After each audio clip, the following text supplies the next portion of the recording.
I'm spending a week tent camping in Slovenia, and these are my pros and cons. Hi, I'm Brenda, a solo female traveler, and I booked kind of a last minute trip to Slovenia.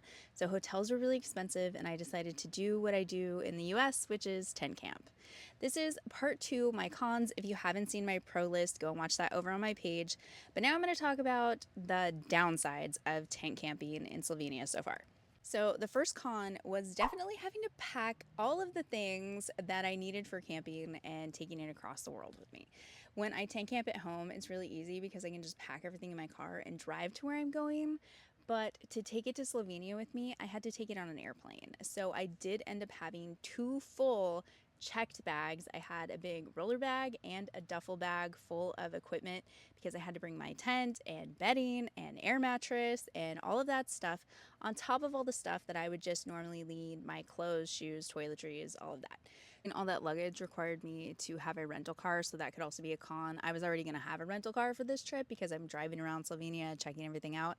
So I'm not really adding that as a con because it's something I was already doing, but it might be a con for you. The second con is the setup. I don't mind setting up camp. I based myself in one place, so I only had to do setup one time. But just know that if you are moving around and you want to stay in different places every other night or every third night, that you're going to have to tear down your camp and then set it back up.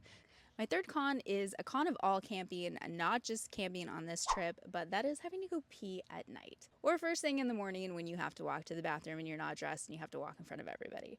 So that is a con for all camping, not just this trip, but definitely something to be aware of. Con number four is the weather. You cannot control the weather, and no matter how well you plan your trip, sometimes weather happens, and it has rained a lot more than I'd like on this trip so far. My tent is waterproof, so it's not super affecting me. It's just when I get out of the tent, I'm gonna get wet when I walk to the bathroom or when I'm walking back from the shower. My last con is privacy.